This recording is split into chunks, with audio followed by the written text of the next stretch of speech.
Good afternoon, welcome. Thank you for attending.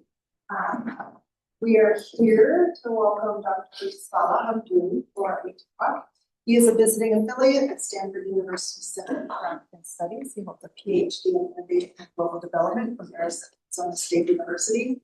His research traces community responses to rapid economic, technological, and social transformation of risk, resistance, and collective agency in Morocco and North Africa. His writing demonstrates how market forces can unsettle social fields and disrupt the established forms of belonging, producing new kinds of uncertainty and counter-movement, grounded in everyday development policy.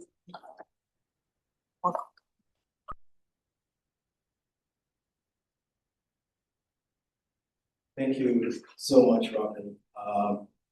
Thank you both for the organization. Thank you, Joelle, for the center. And thank you, the trustee programs, sponsor. And I kind of start there, this idea of collaboration and the way in which the research is promoted among students here.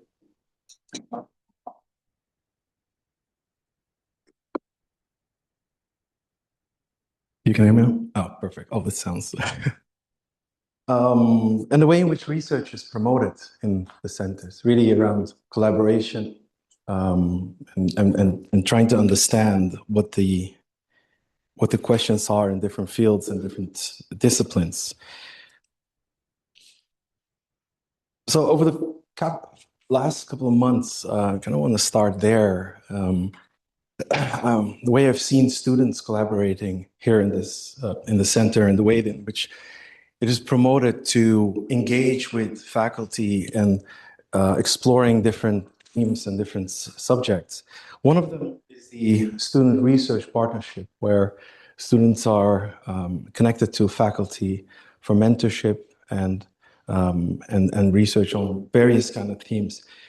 And this year, the theme is on the transformative role of digital technology in shaping Africa's present and future. I thought that was very relevant, not only for the kind of questions that we have during this time, right? So the role of artificial intelligence, the role of digital futures, but also the kind of change that we've seen in development itself, the kind of standards that we have set. The international development has obviously changed in the last couple of years. So these questions are relevant. The understanding that students are able to collaborate on finding new grounds, new questions, that's very positive.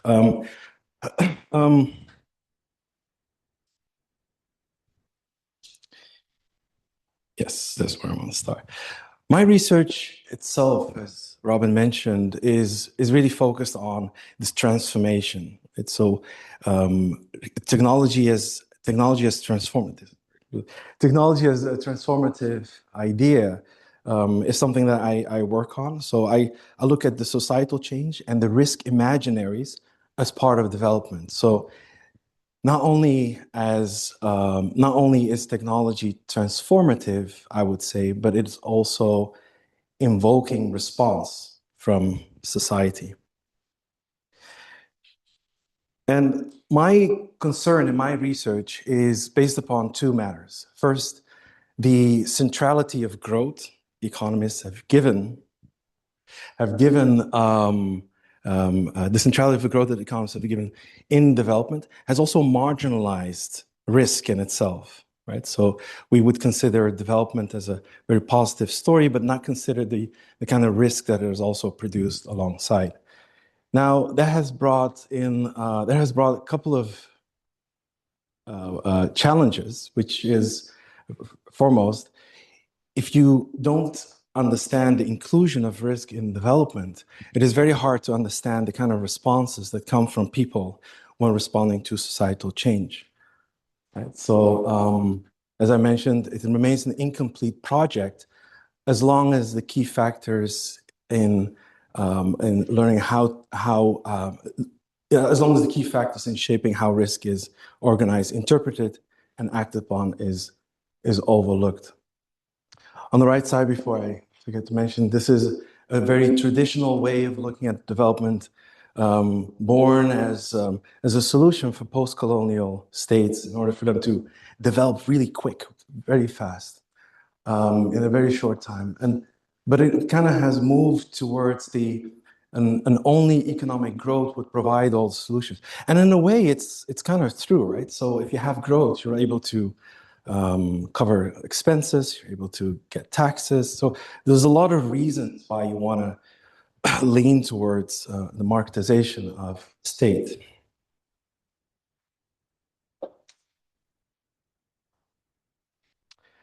So the way I want to organize this presentation, and I'll focus like specifically on the responses that people have towards societal change, I want to focus on three different questions. When does the speed of change becomes socially destabilizing?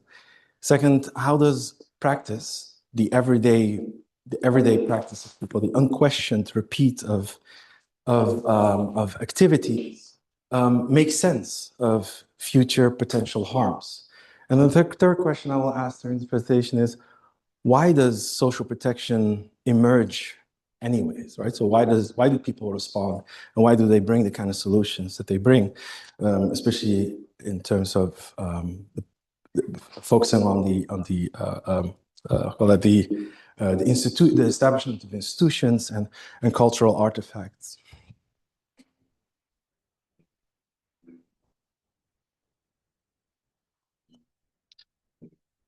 So what caught my attention last year, as I was rounding up actually my project, was the speech from the King, Mohammed VI, on July 29, 2025.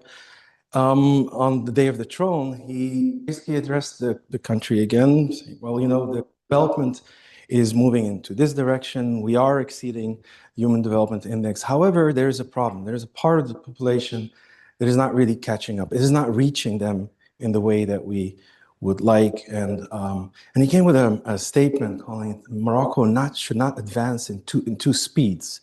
And it kind of caught people's attention, I would say, because a couple of months later in in October of the same year, students, young people hit the streets, and you saw the organization that went through online platforms resulted in unrest in about 14 cities and a couple of very urban areas. But their whole focus was really on, why is this country actually moving in two speeds? And where are some of the development projects that should benefit us?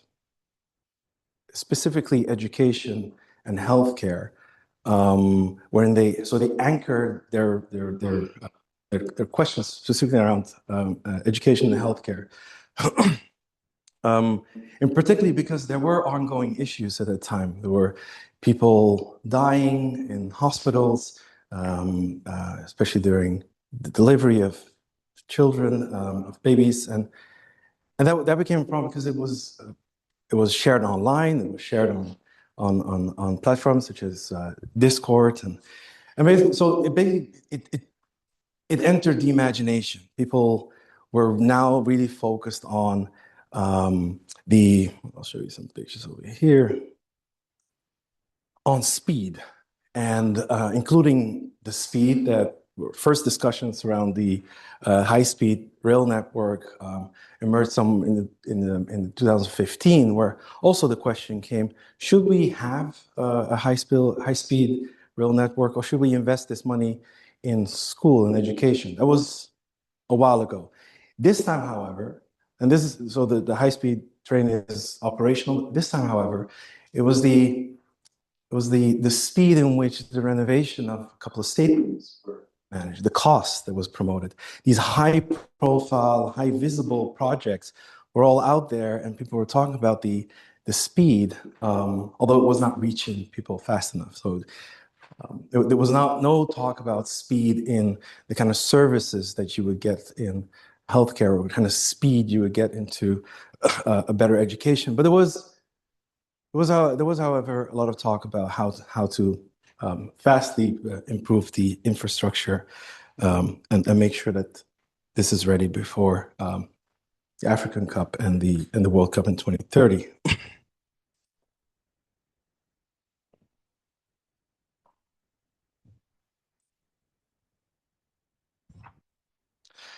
To understand the responses of these kids, I would say young people, Gen Zs, what they call themselves, we have to go back to 1965, I want to say. Also children, also high school kids. There was suddenly, they suddenly had to answer this specific question. What do you do if you're in high school, you come from a rural area where you spend a couple of years on the field, or school was not really accessible, so there's a delay, and suddenly the government, as part of the state building and modernization project, introduced an age limit at universities.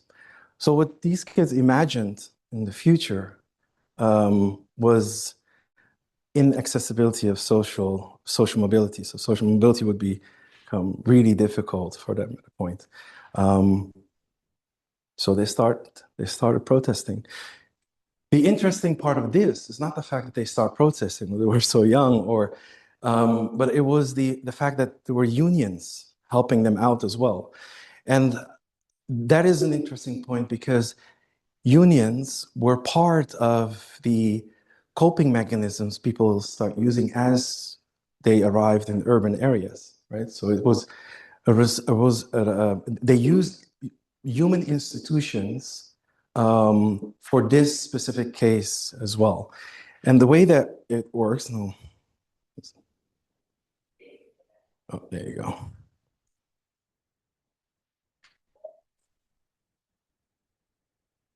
So as these rules started to impede into people's practice, and especially the ingrained here, the durable and transportable dispositions, as soon as government rules started to impede in those spaces, it became really hard for people to manage practice, right? So the way I organize it, the way I see it is, you have a system of durable, transportable dispositions that really come from learning from home or school or universities. This goes very slow. This is the same as understanding and learning a language. It doesn't change overnight. It is necessary, but it also explains to you the kind of logic that's in your practice, that's in your daily activities. It is fed from the bottom up. And the problem that these kids saw in the 1960s and afterwards was really this part that was blocked, and not being able to produce the capital in society to respond to societal needs and the rules that society suddenly was introducing, which created the state of misalignment. And I kind of skipped over the second question, but here the question is, and also related to 1965 protest, is how does practice then make sense of these future harms? And as I explained, one of them is understanding what the rules are. These rules interact with your daily practice, the practice that you're able to change or amend based upon these rules, but infused by dispositions, which goes really slow. And it is very necessary because we have to understand that there is a past, there is a history in order for us to make sense of the world as it is today. You got a habitus, you got practice, you got the misalignment, the state of things being not in order. And then you have hysteresis, which is more of an active element. It is basically asking the question, what does the world now, what does this society now mean for the habitus, the way in which I organize things, unquestioned.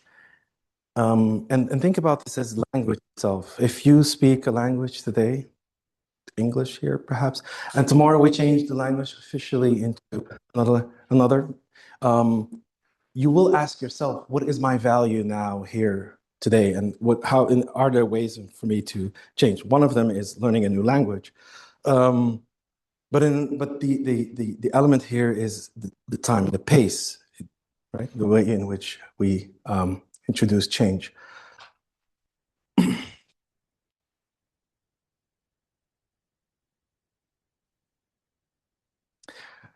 One of the products that we saw in the 1960s is a way of people coping and talking about misalignment and hysteresis was through cultural production. An important element here is the music band Nass, which you can basically translate as the people who travel and tell you poetry and go from village to village to tell you about the social conditions.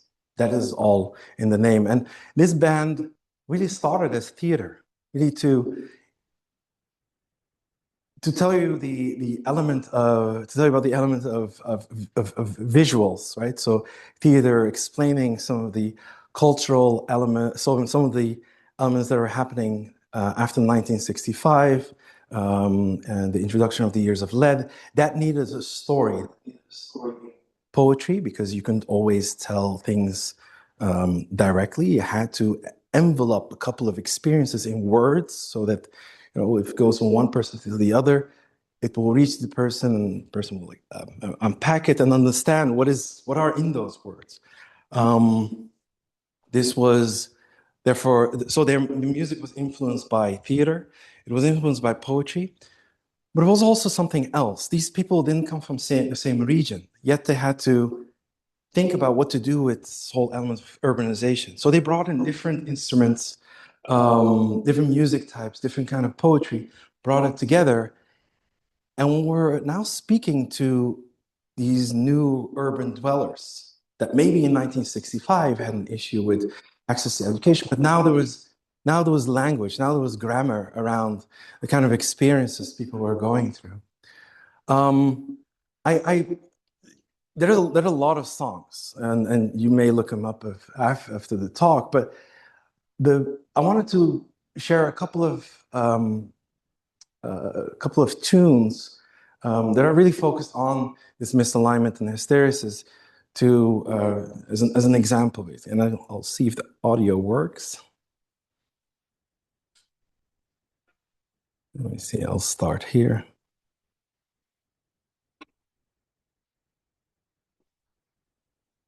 And one of the things I want you to pay attention to is the different kinds of instruments. Not only the lyrics, I mean, I've translated a couple of things here, but the different kinds of instruments, and also there is a role for the rhythm and the beat. As I said, they are people of theater, so they want your attention before explaining what the words are. Really make sure that you're aligned in a way in order for them to convey the message. It may not be.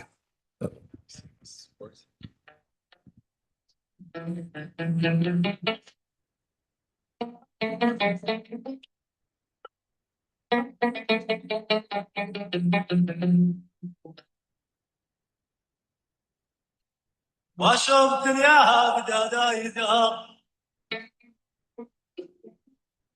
بلاد كيف المثال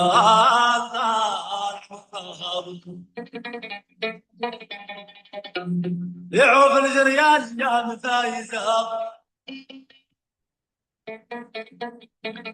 والعالم يدير منها الحكم شامل سلطان.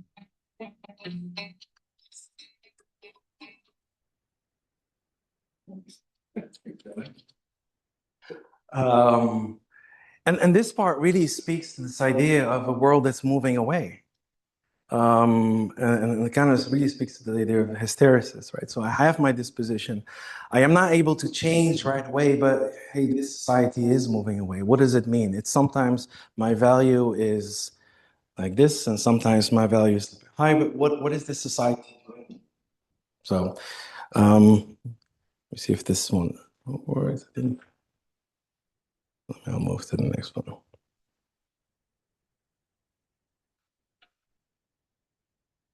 Okay, I'll move to the next one. Another example, one of my favorite songs is Fin Radi Bi Ya Khouya, which basically means, "Where are you taking me, brother?"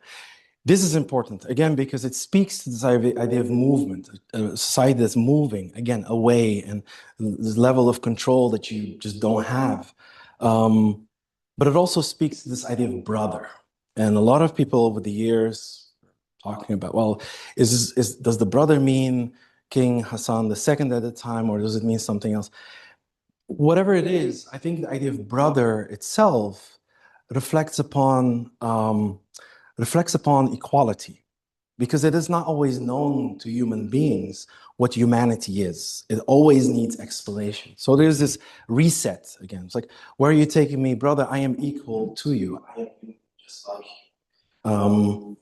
And that's kind of how I would read it. But so a big part is, again,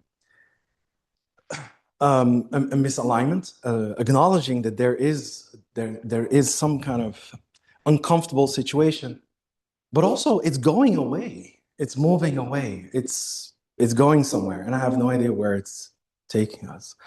And these are two different parts, but the other thing is, don't blame us for the exile, and don't blame us for the pain of exile. And is the exile and migration is often explained as al-ghurba, which which is too simple to put into in experiences of migration. But migration itself was something new in a way, right? So international migration in the 60s and 70s was something new. Yet they used these older words to convey a message of, you're going, but it's now you're incomplete. It's an incompleteness. You're going, but you will have to, there's something to come back to. Again, an element of not unfairness, but involuntarily moving away in a way, and complaining about it as well. Right? It is moving away. The society is going to places. And again, I haven't forgotten about my people, which I'll come back to later, but is also a very important element in keeping up with a social infrastructure that is as necessary as that is necessary for when people live together in terms of stability. But it also remained necessary for when people moved away, from when migration happened. And one of those coping strategies that I see in relation to technology, again popping up, is the use of remittances and technology around remittances, which is nothing more than a coping strategy introduced to keep the people not to be forgotten, really be placed in the middle there as a production of human beings. Now, I mean, nowadays we really don't understand what remittances are, right? So we talk about development. So, well, there's also remittances, which is good. We don't know where it comes from, but it cannot come from a place where you don't have this. You have to have some kind of misalignment in a way for these technologies to be produced and emerge. Oh. Oh.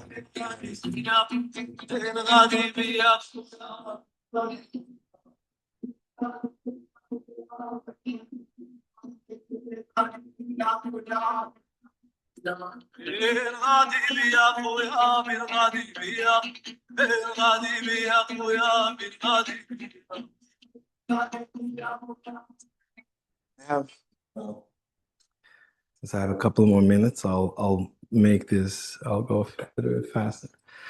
The last quote I want to provide, and then I'll move on to the interviews that I conducted real fast, nothing hurts me except for this idea of being trapped inside the system and not being able to get out of this, right? And this speaks very much to hysteresis, not so much misalignment, not so much things you can fix today, but really being trapped in this. And imagine being a 1965 kid that's not allowed to go to university, or higher education, really being trapped in this social mobility, not being there basically. All right.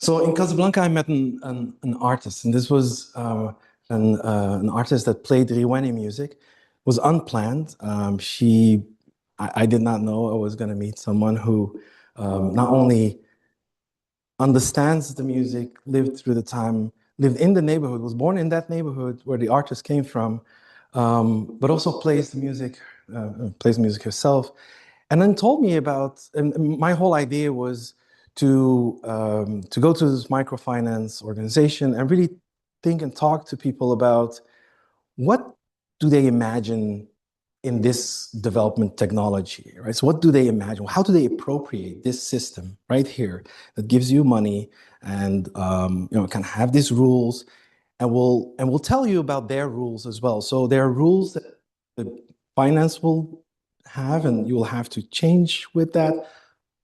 But what do people see in this system? And very quickly, the interviews start talking about their personal lives and the way in which they imagined finance to help them out and the society around them.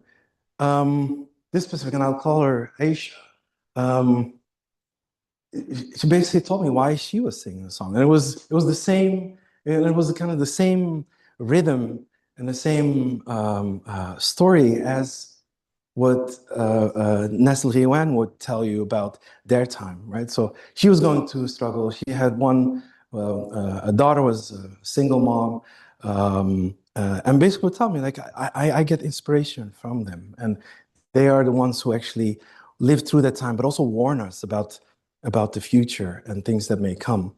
And that's how I strategize around the rules that are now here in this society. Um, Again, they foresaw issues back in the 70s. Time has changed. New songs that I will make will also reflect the struggles, right? So there's this continuation, 1970s and 2020s. There's a continuation of this language and imaginaries and the strategies around that.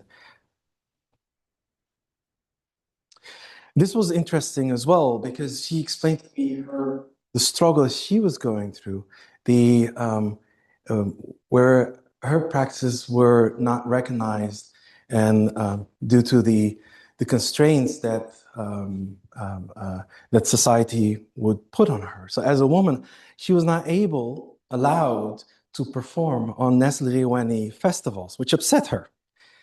And one of the ways she was trying to overcome this was by adding a statement of the king of the previous year, so 2022 at the time, where he talked about the rights for women. And she added this statement in her portfolio to show to the bank officers, saying, well, if you think there is an issue here because I'm a woman, check out this paper because the king kind of guaranteed that. So,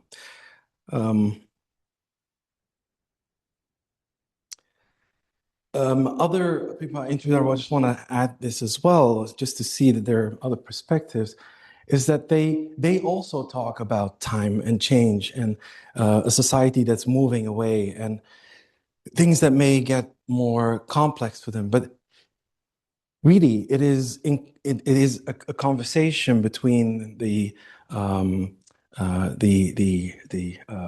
call it the habitus and what society is offering. That change, that movement is the thing are concerned about. I'm not sure what 10% of it remains recognizable, but it kind of gives you an idea of the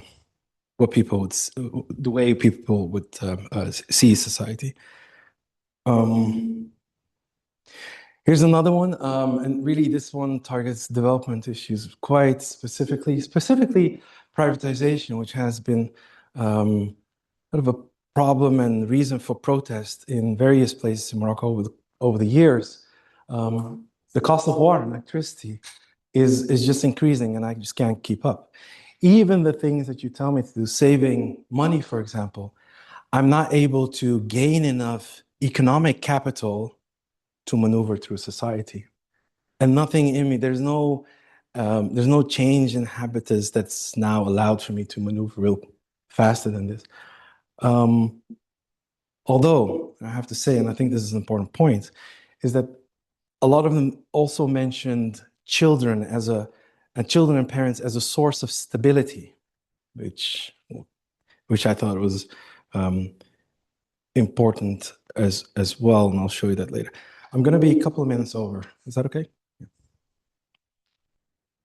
And this is the reason why. And I think this is, if you study development, this is one of the foundational literature, and it's basically, at least told me, what how economists and development economists would see the world, and the kind of questions that they would ask, and how determined it sometimes was. So there are two examples that I use in my own work, but I picked this one because it really reflects upon the idea of culture. So two economists, also Nobel Prize winners for this work, I believe, they went to this Moroccan village and they basically asked the person, like, what would you buy? What are your preferences?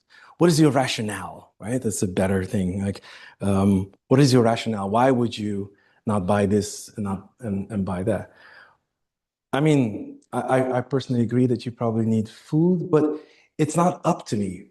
He would say television is more important than food. He's probably joking, but elevating television and culture is irrelevant. I mean, I don't know. I wasn't there. I would love to ask the person more, but I wouldn't just skip over cultural elements because it is part of the way in which people understand society, the way in which people prioritize society, but also in the way in which then we respond to risk and also understand what risk is and then respond to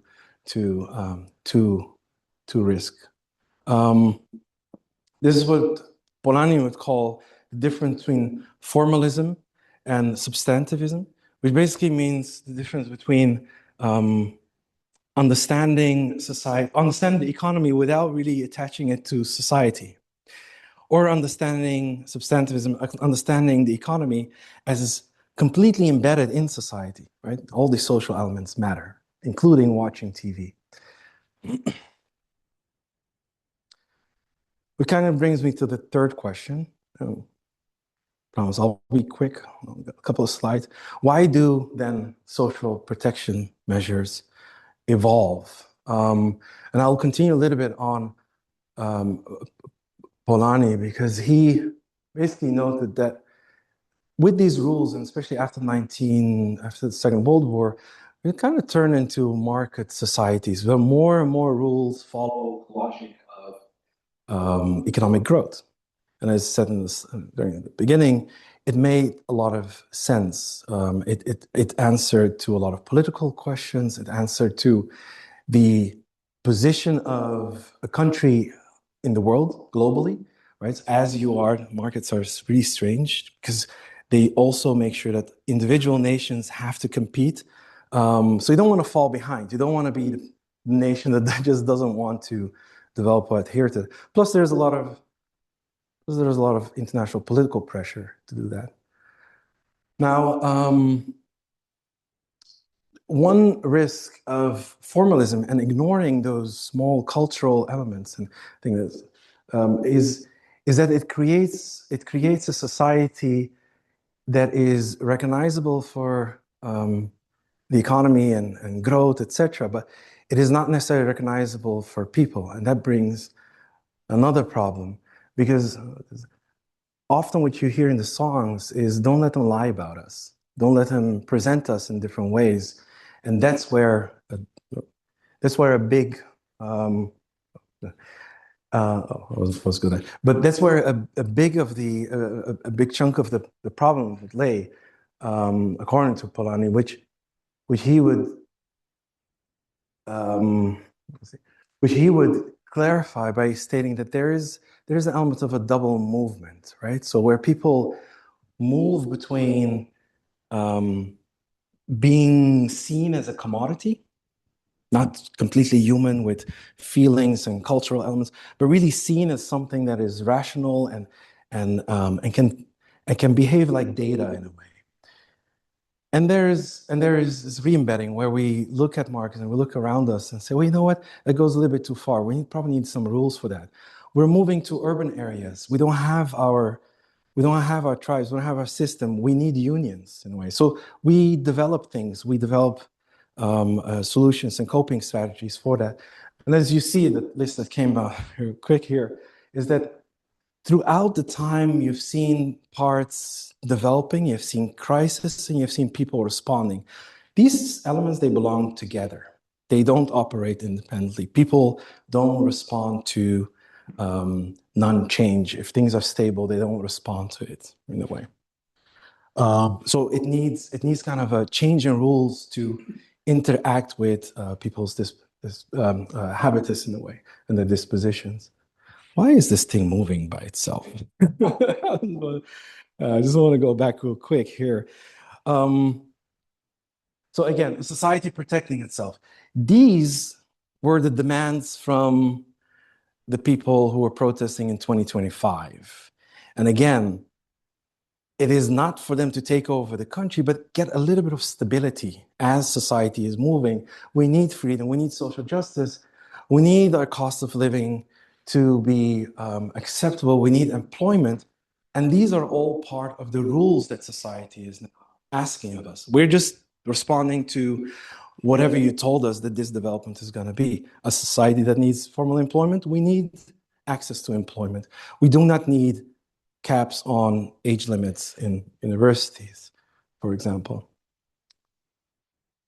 So I propose in my work two things. First, vection is really this idea of stability. As we're moving forward, people are not against change or against development in itself. I mean, I asked people, what do you think of this bank account? And often they look at me and like, what are you talking about? As if we can work without this bank account, or without this technology, or without.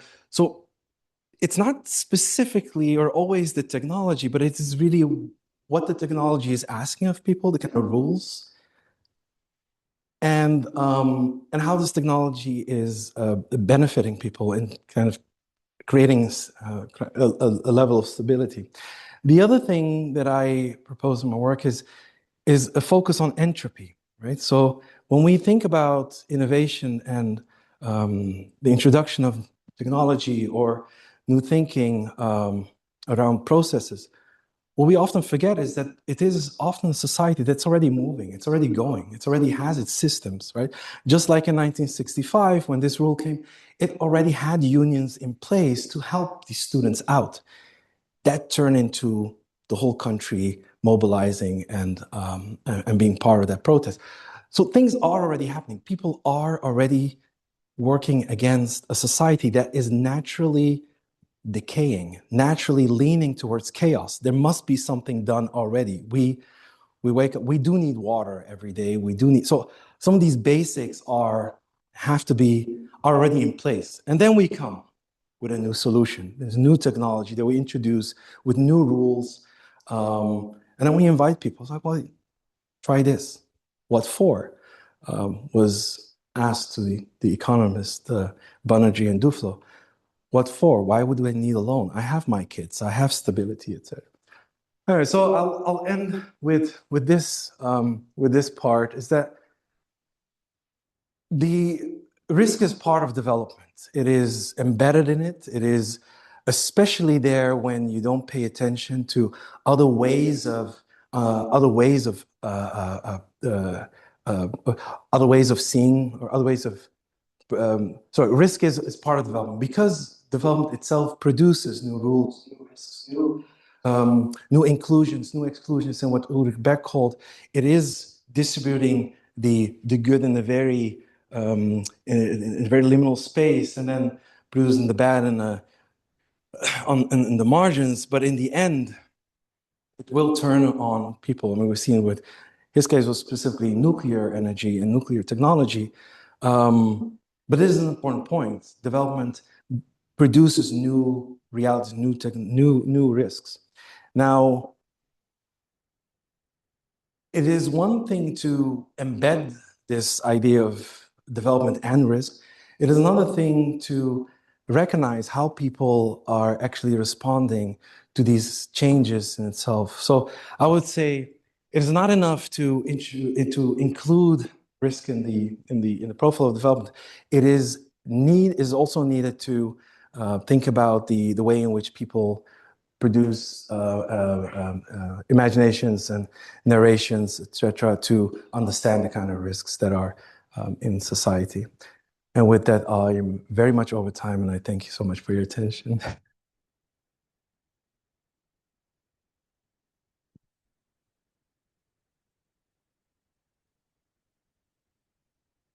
Open it up for questions now, okay? Yeah, thank you for this fascinating talk. I'm Maria, that's what's up here. I have 3 points questions. How do you factor in colonization? I think a big part of why we see this misalignment is that we have to develop a strategy that is not a result of our own developmental process, right? So if we think of some prominent development theories, they're really born of the political, social processes that happened in Western European countries, and then we have to adopt them. And we have to adopt them at a time when the world is globalizing, or there's rapid change globally. So how does this factor into how we think about misalignment, or how we can adjust to misalignment, or how we think about risk and what is acceptable risk? And the other part is, I imagine there are different types of misalignment. So like economic, cultural, and social misalignment, do you think about these categories more broadly? And finally, I imagine that people, different groups, different individuals experience misalignment differently. Like, some of your examples bring up women. Women might experience misalignment differently from men, or people of different social statuses. If we're thinking of economic misalignment, but some of these traders might be experiencing misalignment differently. So how do we, kind of think about that in your theory? Thank you.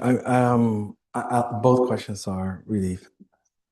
The first question, if I may, an important reason I went back to 1965, because that was still the part state building was happening.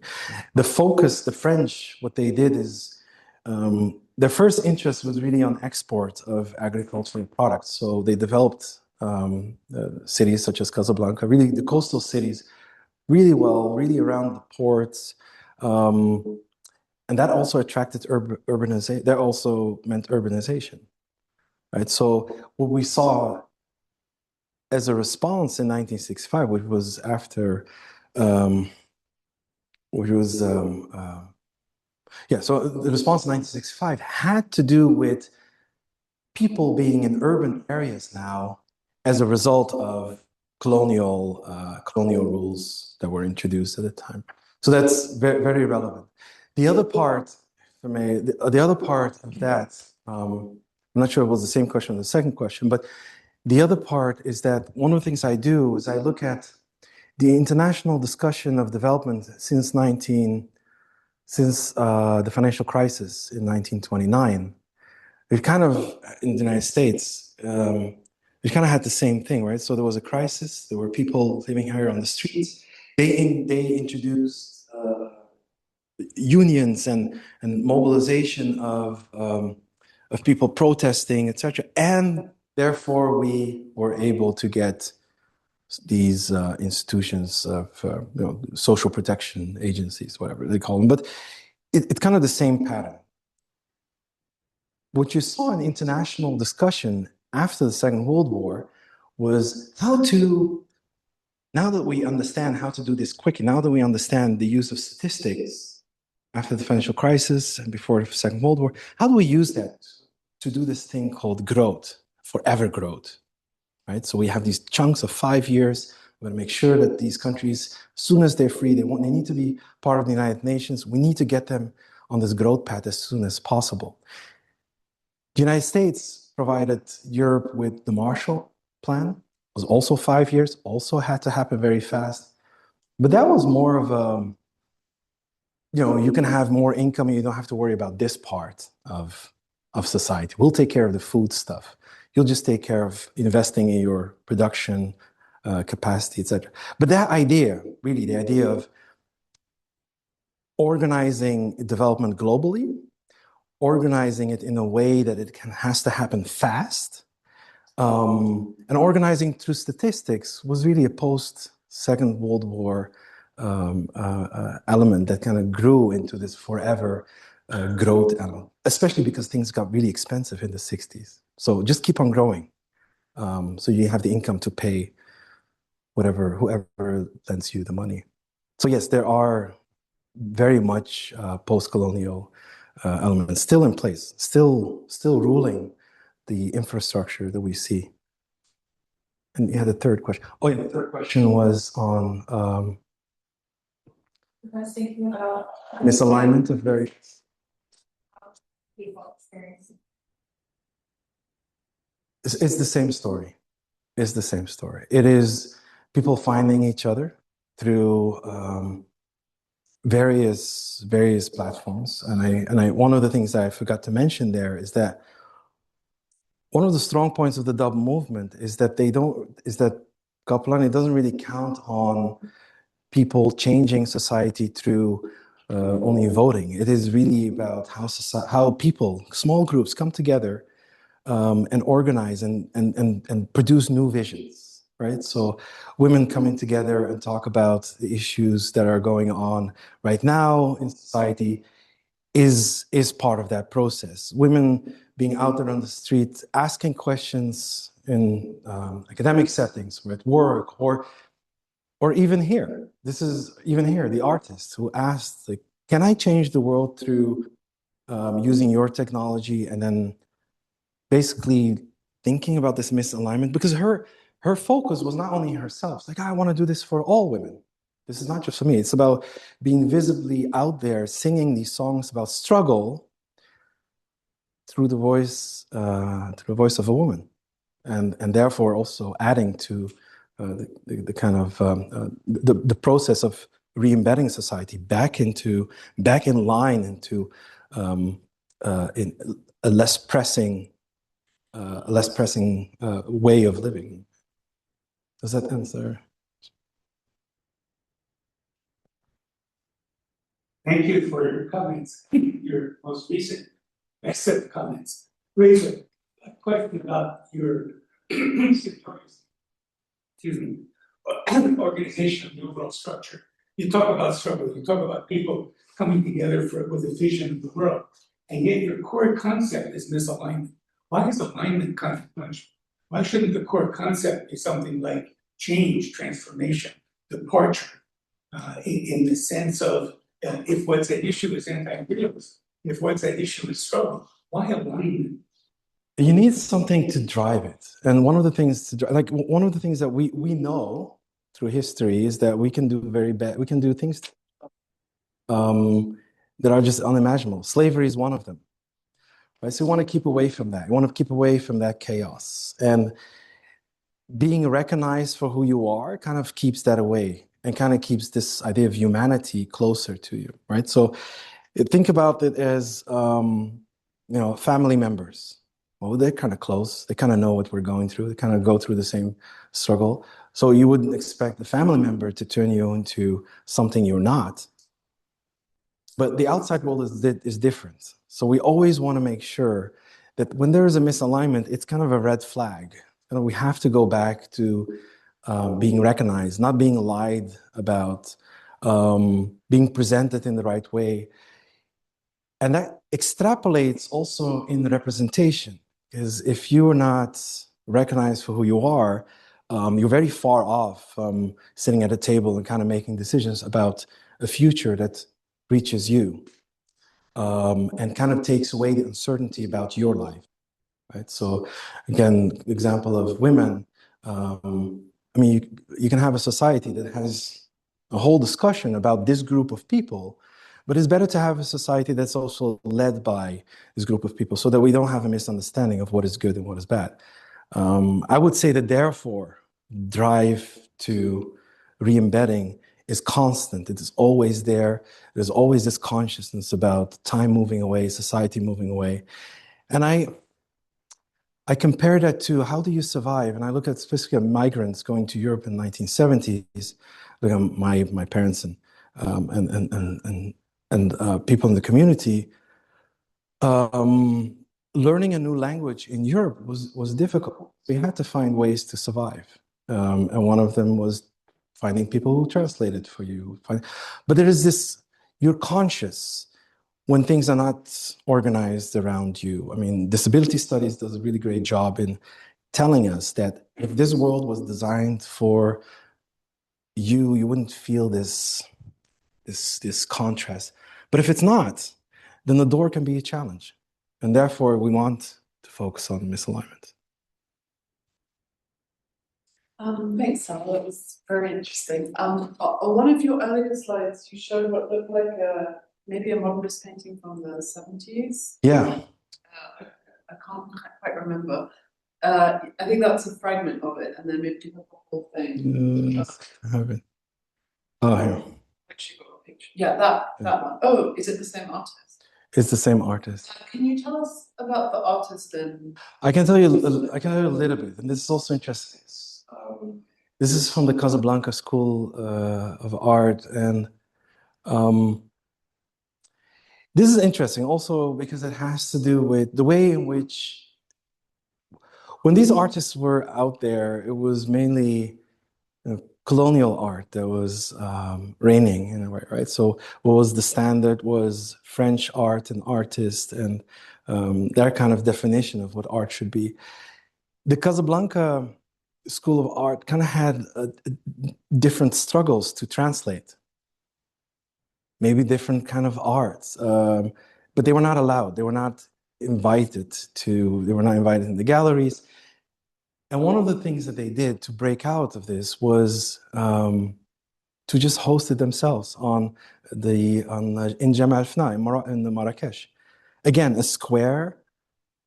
If you think about the Dove movement, it's really about how to gain back access, how to come back into, how to bring society back into our orbit. And one of the ways they wanted to do that was to be publicly out there. And they chose a market, maybe symbolically, but practically it had a lot of eyes looking at it. But symbolically, I would say a market is also very nice to re-embed because of the what markets can do and what markets have done so far, which is not recognizing culture and the struggle, etc., necessarily, and therefore inviting people to really take back spaces and take back concepts such as market spaces and markets themselves. So I thought it was always a nice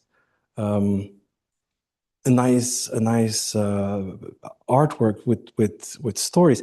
Now, the reason why I added this, and I didn't add another picture, was when I was in the desert, I visited one of the granaries, and this was in a place called Tata, small village in the south, and I found a door with similar artwork. And this door is obviously older than 1960s, but I saw in there the way in which this also works from the imagination, right? So how this door, thousands of miles away from Casablanca, where these artists were located in the 60s, had the same kind of artwork, right? So, and for me, I didn't research that, so an interesting research project, but to understand how migration worked in that way. But also maybe just the fantasy and the imagination of rural Morocco in the 60s. Yeah, definitely a very fascinating group of artists. Yes. Yeah, thanks a lot. I want to probe further a little bit to this misalignment point that was raised earlier, so that I understand a little bit better. Sure. So, I mean, I totally believe it that like music and art lets you kind of articulate that like you are not aligned in the ways that like all these things you may like have the increase in revenue and all of these things, but from it provides outlet to really express this ambivalence and how you're so like what I'm trying to understand is why this misalignment how you go from there to risk, right? So like what is it, just the risk of having this ambivalence, or is it something more than that?